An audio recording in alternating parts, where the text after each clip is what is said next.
Toreto toba auso unasiro dole faka hawasilelenji sodika arkalachu dinan harmamuran arkaknu dinan harkamuran sanyi balle suda isagara bintu dana damsin wochi afanama hindubanes edukan Tota keenya jaalatamoo arra Dr. Bayaan Asoobaa waliin haala yeroo irratti mari'annaa haga xumuratti akka nuuf faana turtan kabajaan isin affeerra Dr. Bayaan Asoobaa ulfaadhaa yaamicha keenyaaf waan nuuf dhiyaattaniif isinin jecha mee Dr. Bayaan akkuma beekamu dhiheenya kana jechuunis amajjii 7 bara 2022 mootummaan Itoophiyaa hidhamtoota siyaasaa jajjaboo gadhiisee jira.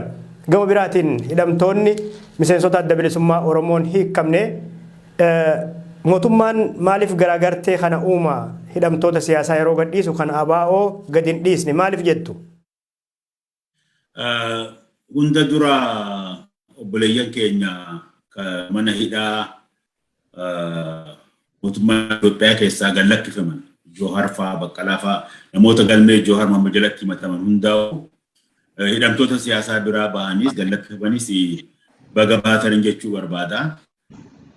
Hidhamtoonni kun bahuu isaaniitti hedduun gammadee jalqabummarraahu hidhamtoonni kun hidhamtoota siyaasaati akka hojjetan qabanii hidhamuun jalqabamaahu hidhaa haqan ta'inii hidhaa siyaasaati baga gallakkifaman gar tokkoon sani.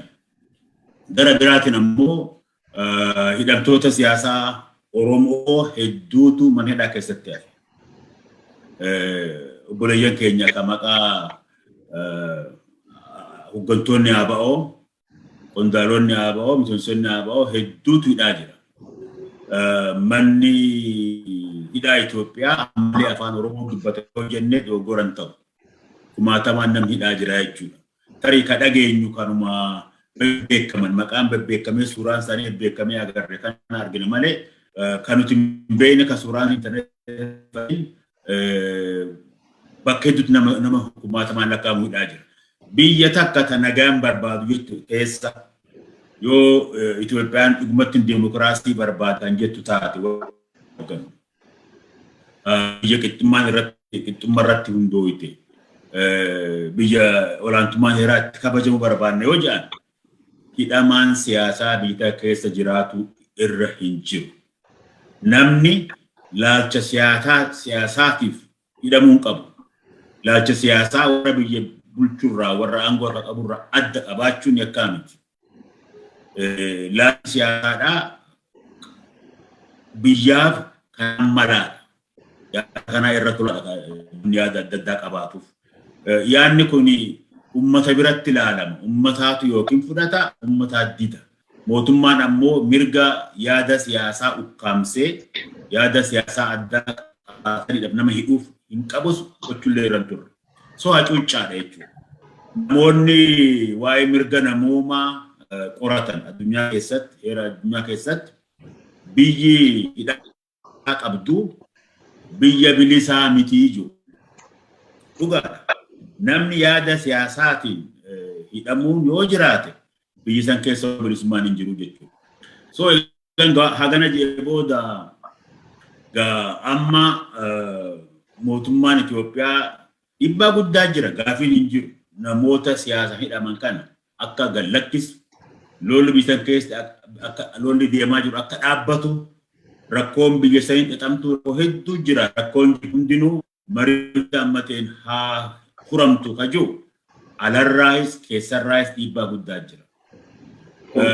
Duraan mootummaan kun yoo yaadattan ta'e hidhamaan siyaasaatu hin jiru jee waakkachaa ka tureetu amma immoo of course hidhamaa siyaasaa jira jedhanii garii gallakkisan. Gaariidha, tarkaanfii gaariidha. Garuu hidhamtoota siyaasaa garii gallakkisuun qofti gahaa miti. Mallee bakkaan hin ga'u. Tanaaf yoo dhugumaan mootummaan marii hunda ammatee gooneet rakkoo biyya san keessa jirtu furraa kayyoo yoo ta'e hidhamaa siyaasaa hunda gallakkisuu qaba. Yoo namoota hamma agarru kana gallakkisuun qofti marii yaadame san milkeessaa kajamu ta'e dhara hin ta'u. So مريسا مالتو قبل أتين قررت هاسونا فكاتا واباتي موتمان مالف قال لك سي إسان تبيكا أنقروا مالف قال لك سي كجو إبا كيسا في ألا قررت ديما جرتو جيك أما سياسة بيجا كيساتي هماتا ديما جرو دينا جيبي يتي دا دادركايا جرو ولي قالت إثيوبيان أما يرو أبي أنغو تكابات الرا هدو قدجت في دينا جين كراسي ورا كراسي دينا جيدا يتميز مرغوتنا هما حالا لولا جرا سيفل وور جريت ولي قالت حالا هما كان أرانا جات الفرو يوربادم وقا ملي بربادما ملي هندر غاريدا ملا تراندورا يرو هدو بريس وجو ديبلو بتاتو ريامتا تقبو فيلا ما أول مري هندا أمتى تيجيدا مري هندا أمتى مو رجومان good face غافت مانو غافت صبو مري هندا أمتى تنام جيس in good face هندا أمتى وقاجر مو كهندا أمتى كتكلين كسالت إبمن هفني يجونا وندنو إما بيجاس سجلك أب رجيموك أب بيجتون غرام دينتي بيأكم فينا أكم جنجرانا يعني مرياتني يوكي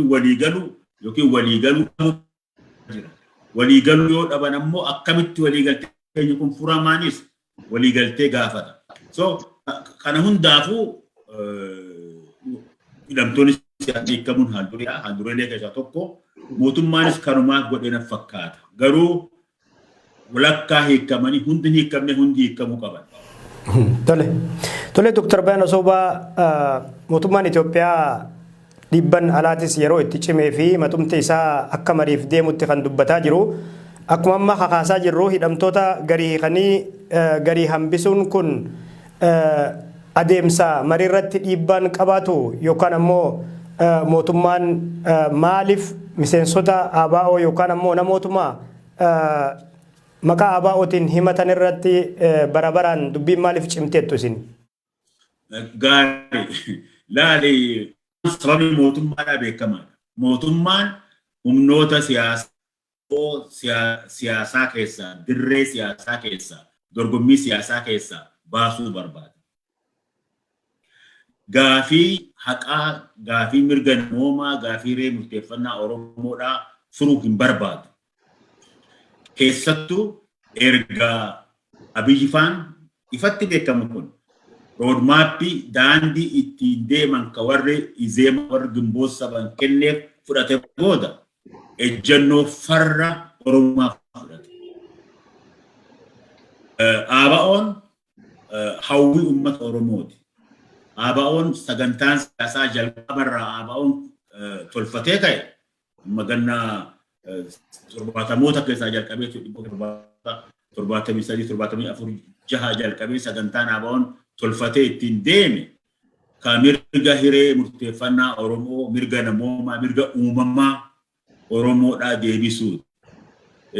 Gaafiin mirga hiree murteeffannaa Oromoo, gaafiin Oromoo gaafiilee hundee impaayera Itoophiyaa keessa takka. Itoophiyaan yoo gaafii Oromoodhaa furuu hin dandeenye Itoophiyaan hin jiraattu. So akka namoonni hedduun deddeebiin jedhanitti Oromoofis rakkoon Itoophiyaadha. Itoophiyaatu Oromootti rakkoo ta'e. Itoophiyaa cabsee Oromoo mirga irraa fudhatee biyya irraa fudhatee sadarkaa lammii oneeffametti gabbuuftee bitaa jirti. Oromoon ammoo uummata guddaadha. Walakkaa uummata biyyanatti dhihaata. Uummata guddaa kana Itoophiyaan hanga ammatti humnaan cunqursee ukkaamsee bituu barbaadde. Qabeenya Oromoo saamuu barbaadan. Amma keessattuu Eertiraalee itti dabalamtee Isaayyaas itti dabalamee Oromoo cabsanii qabeenya Oromoo saamuu humna Oromoo saamicha ofii itti gargaaramuu barbaadan. So gaafiin guddoon impaayerri Itoophiyaa mootummaan Itoophiyaa hiikuu qabu. Duratti ta Oromooti. Gaafa ta Oromoo hiikamte hundaatu hiikamte. Maaliif ABO didaa ka jiru? ABO akka ABO marii hirmaan akka ABO sirna siyaasaa biyya sanii keessatti hirmaanne uggurudhaa fi ABO ammallee TPL sorkeessa jedhanii ramadan. Tanaan dura yaadattu TPLF gaafa EPRDF TPLF itti mataa ture san gaafa Mallas Zeenaawi jiru san dhaaba adda bilisummaa Oromoo ta'aniit ramadan. Sorkeessummaan heera ofii tumaniin sirna siyaasaa keessaa baasuudhaaf. Nan yaadadhaa san ABO ofiin dubbataa ture akka mootummaan Ameerikalleen ABO sorkeessaa jedhee galmeessee biyya Ameerikaa keessaa baasu Mallas Zeenaawi faan deebisanii gaafatan. Mootummaan Ameerikaa ni dide. Taappellaa sorkeessaa jiru kana itti maxxansaniif ABO'n addunyaa keessattis akka lagatamu biyya keessattis akka isaatti hirmaanni godhuudhaaf. Maaliif kun ABO jaarmeessan qofaa miti ummata Oromoo guutuu ukkaamsuudha tarkaanfiin kun. Abiy Ahmad akka angootti sororkeessummaa duraan irra kaa'ame san hundarraa kaase. ABO irraas ni kaase, warra Gimboo Banjaa irraa ni kaase, warra Ugaadii illee irraa ni kaase. Amma Gimboo Sabanaa Abiy wajjin mootummaa ta'e. ABO immoo duraan sororkeessummaa irraa kaasan san duraanuu sororkeessaa nuyi isaanii miti jee Abiy ragaa jira. Paarlaamaan dubbatee sororkeessaa nuyi turre warra nuumnuun sororkeessonni jeet ABOllee galmee sororkeessummaa san keessaa baase seera sanuu haqan. Amma deebi'ee seeruma sanuu jirra oolche. Maaliif? Oromoon bakka bu'ummaa siyaasaa keessa akka hin qabaanne Oromoon siyaasaa keessaa dhibamee hamma ba'u jechuudha. Laala, I think dhaggeeffattoonni hin hundi ni hubatanii Abiy ABO'dhaan sororkeessa jedha.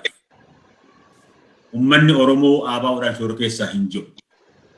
Mootummaan Abiy sororkeessa ABO'dhaan jedha. Addunyaan ABO'dhaan sororkeessaa hin jiru.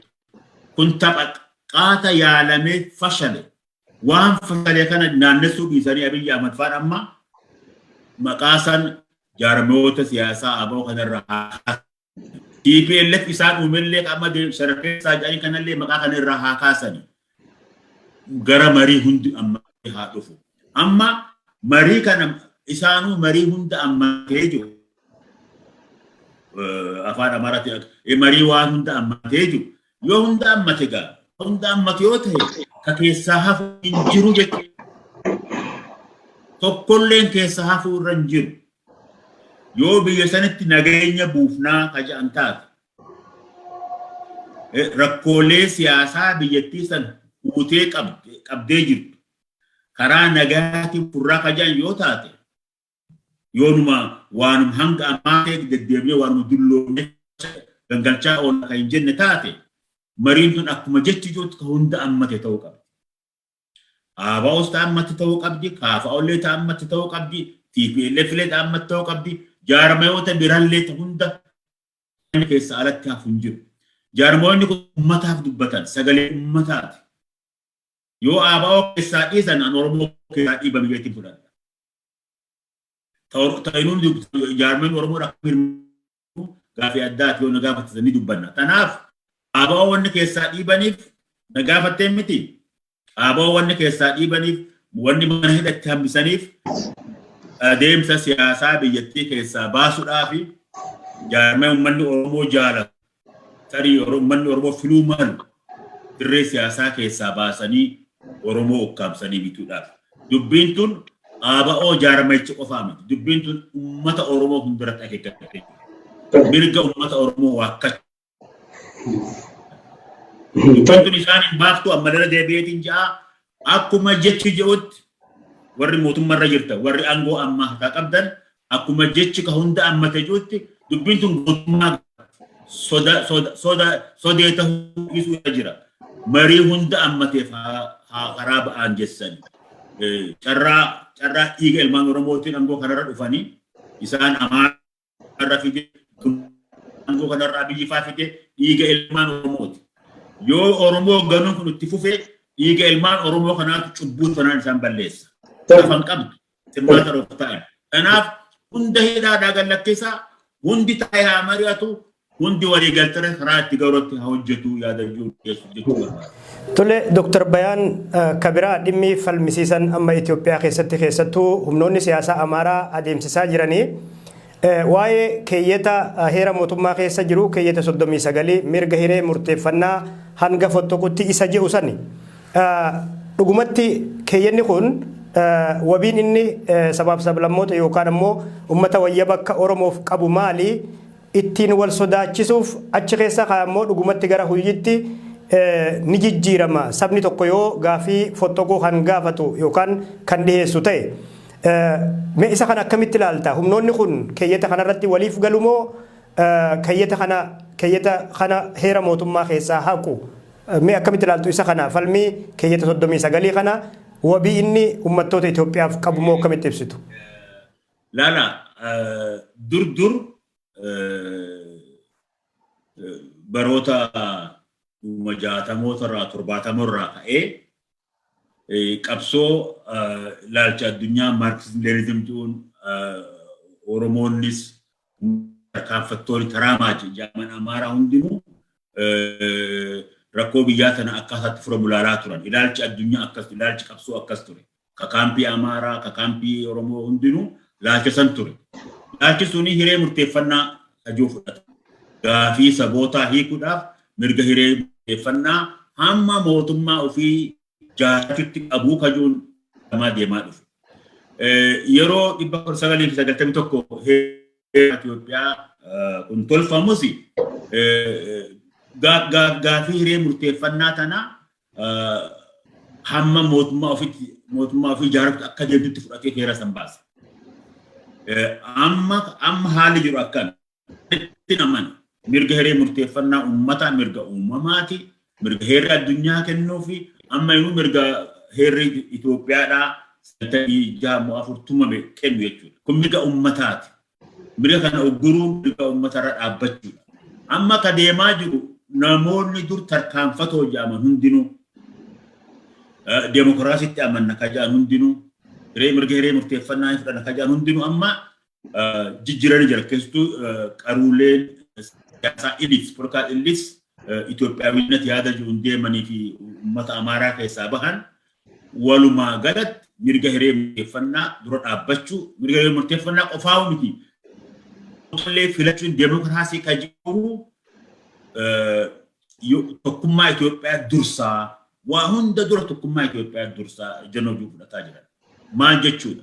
Tokkummaa Itoophiyaa jaan kun ammoo amma isatti deebisee deemeeti laalcha siyaasaa bara 1974 dura ture.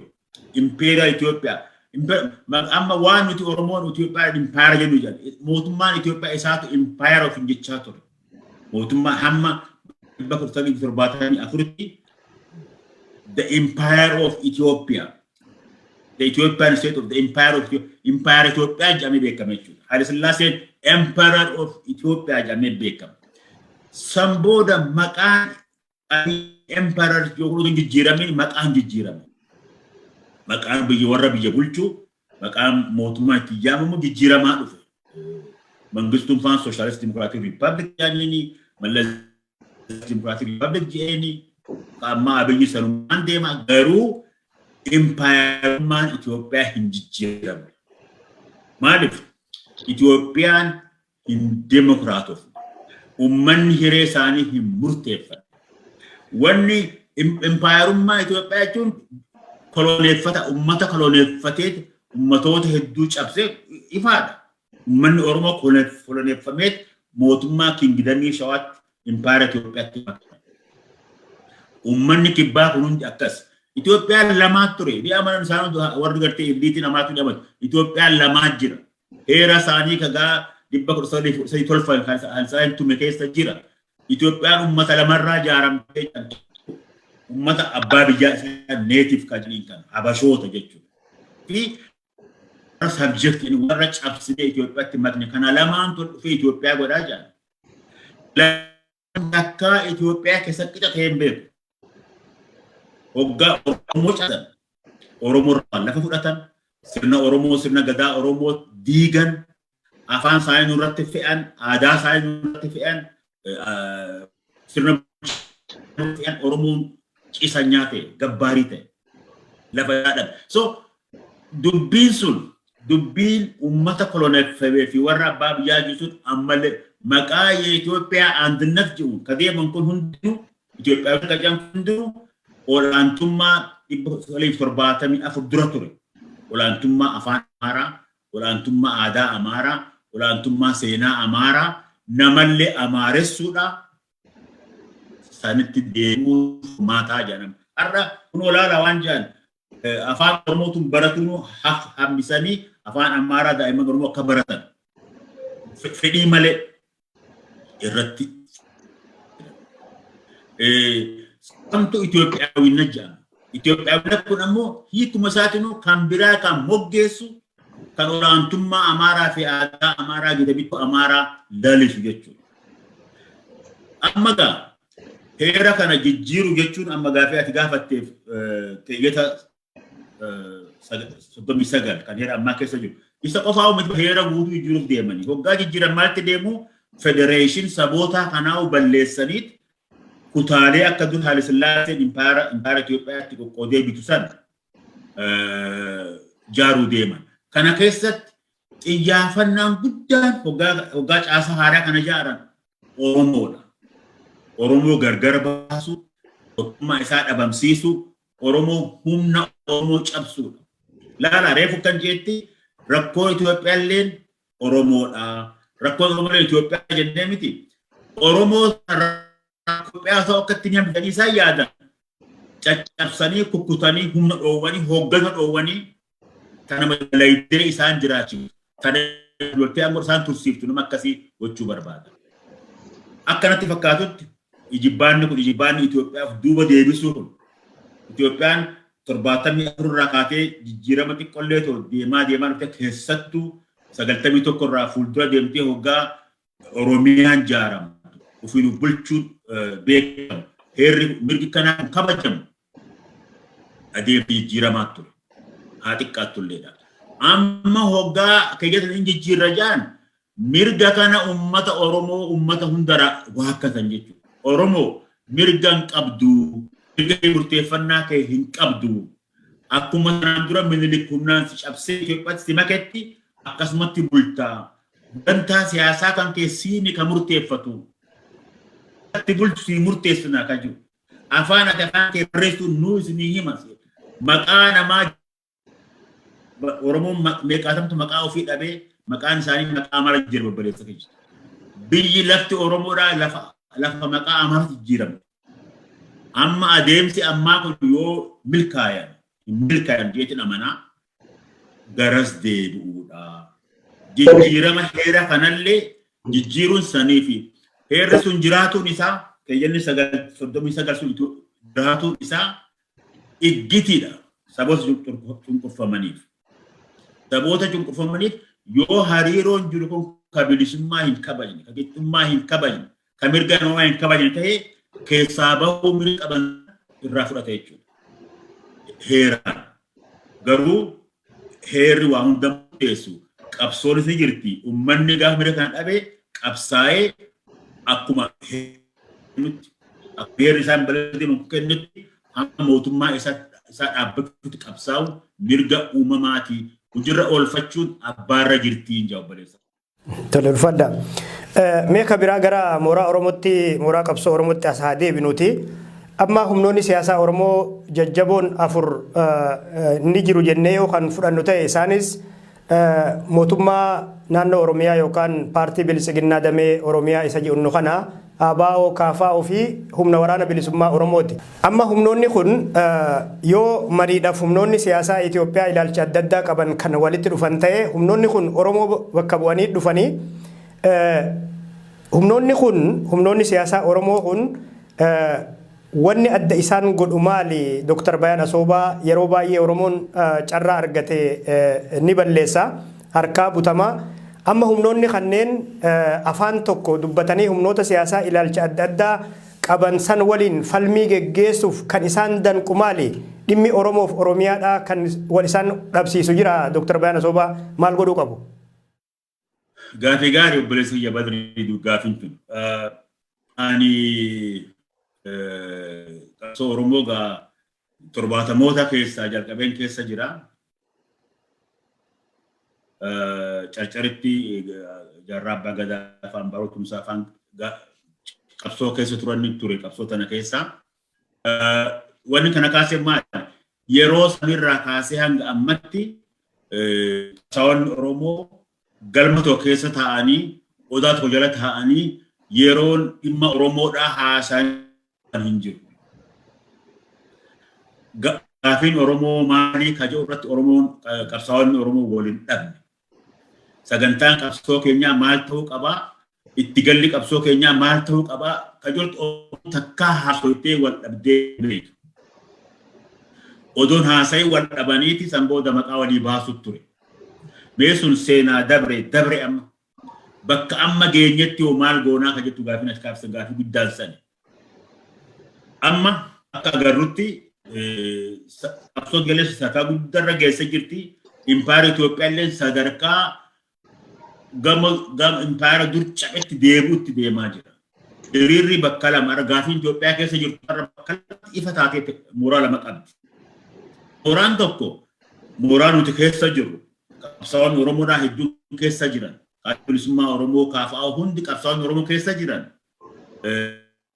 Mooraa mirga hiree murteeffannaa Oromoo dhugoomsuu ummatoota biraa wajjin hariiroo qixxummaa irratti dantaa waloo irratti dhaabbatte ijaarachuu Oromoon mootummaa ofii ijaaratee dantaa isaa tikfachuu akka irra jiru. Gaafii kanatti Oromoo wal dhabaa jiru. Amma dhugaa jaarma hedduu qaba. Amma bakka geenyetti kun mootummaan Itoophiyaatu marii hunda ammatee goonaa jedhee jira.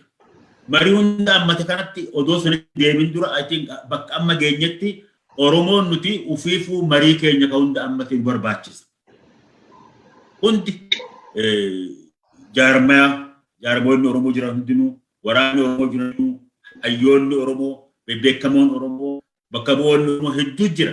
Dhaloota haaraa irraa, ka durirraa, dhiirarraa, dubartirraa, bakka bu'oonni Oromoo marii hunda ammate qabanatti fakkaata.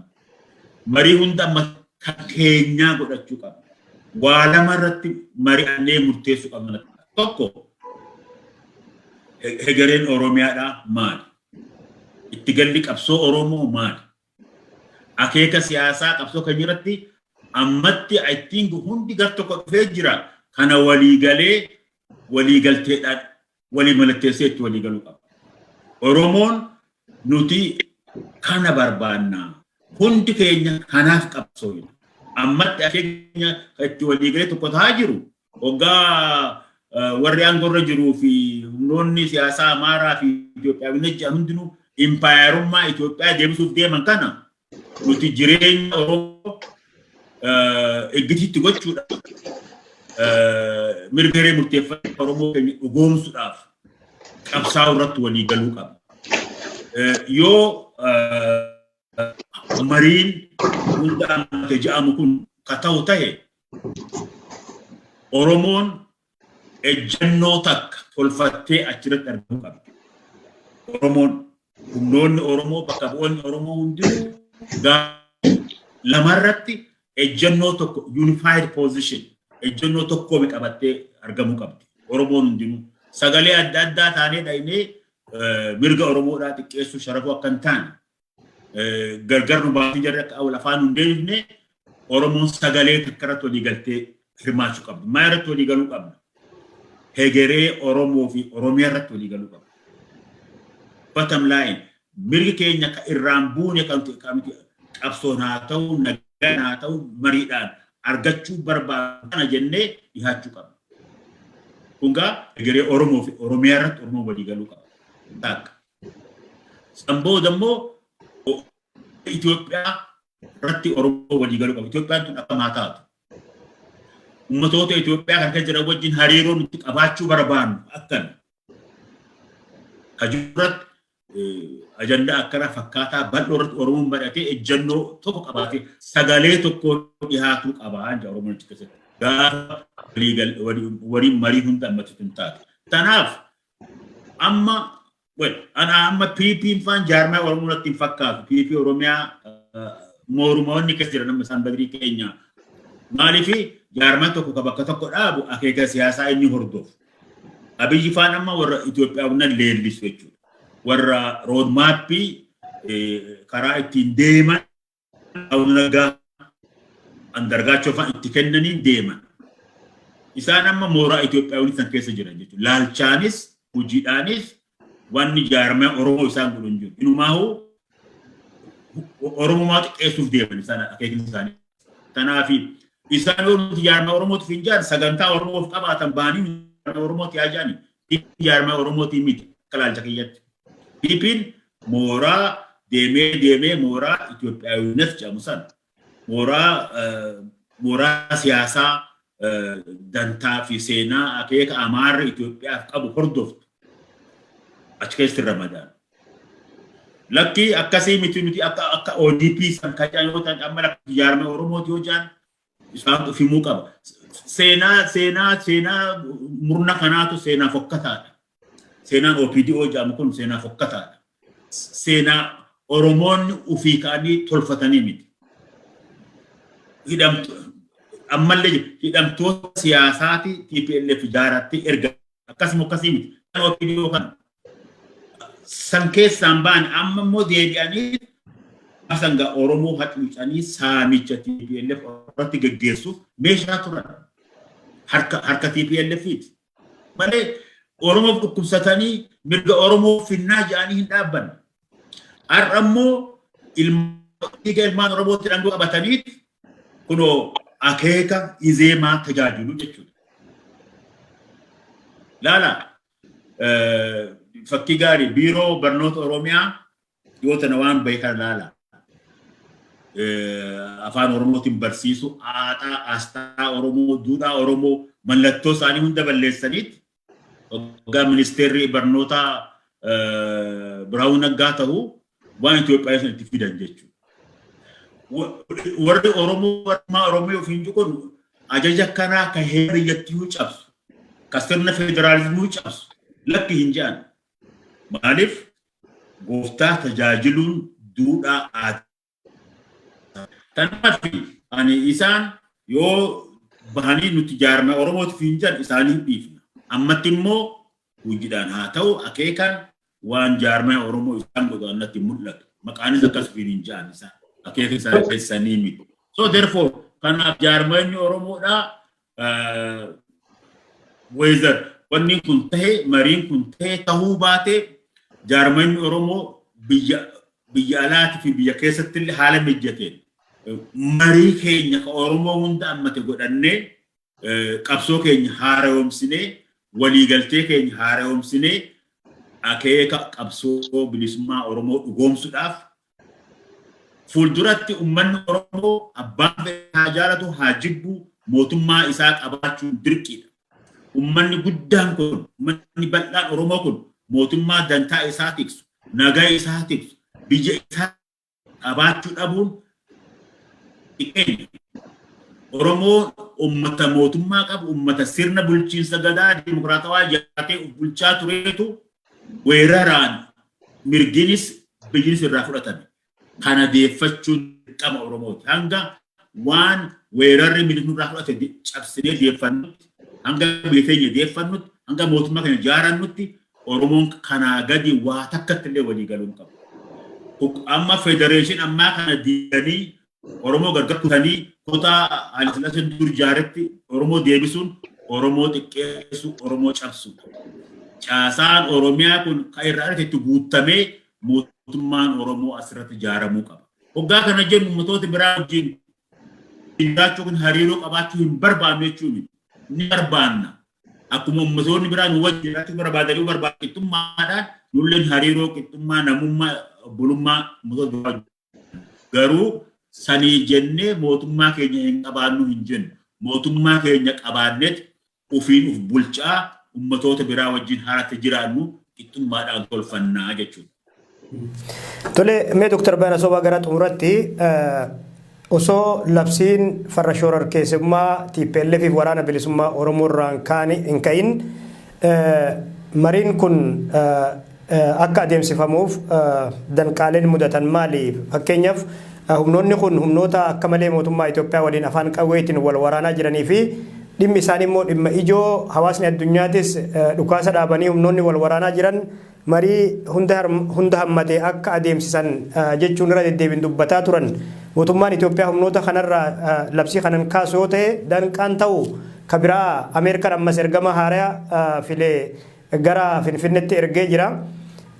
Yoo mootummaan Itoophiyaa labsii kana hin kaasu jeetii TPLF fi humnoonni waraana bilisummaa Oromoo haal dureen isaan dhiyeessan tarii yakki kun yookaan ammoo himanni kun nurraa haa kaafamu yaada jedhu dhiyeessuu malu.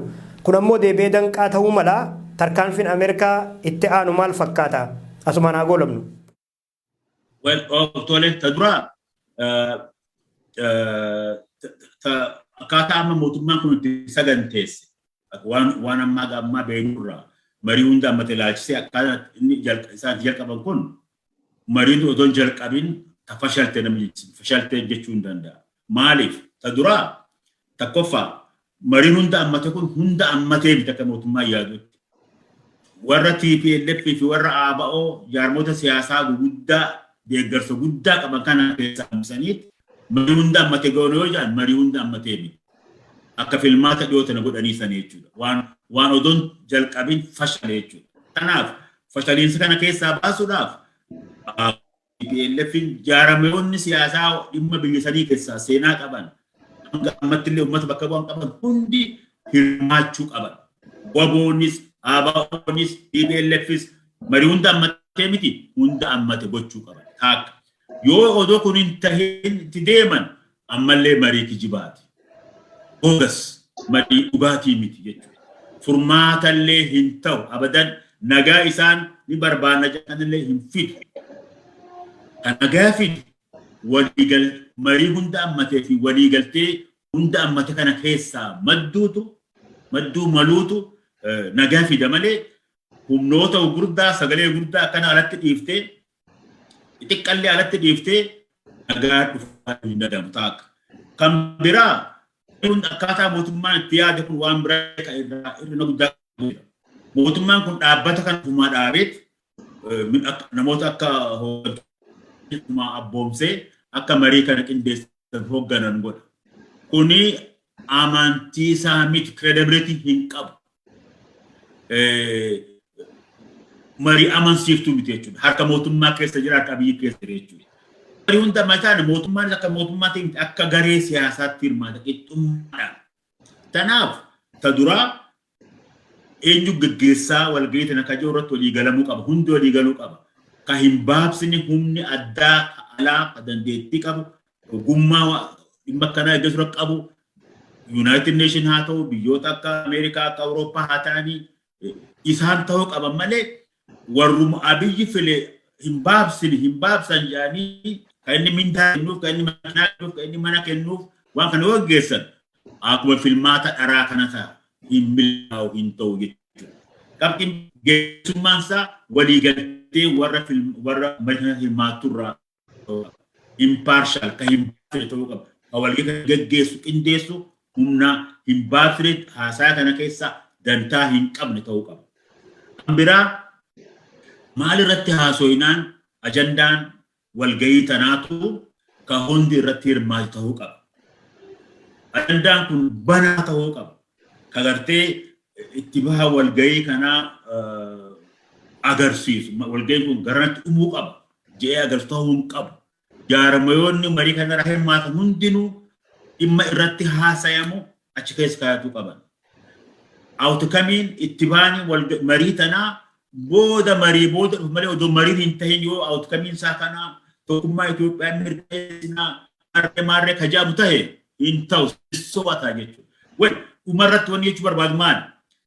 Yoo dhugumaan warri aangoo jiran nagaa barbaadan jeequmsa siyaasaa waliigalaa lola silwar kan keessaa boo barbaadan tapha dhiisanii kijiba dhiisanii soba dhiisanii dhugumaan akka jechi ji'utti marii hunda ammate qopheessu.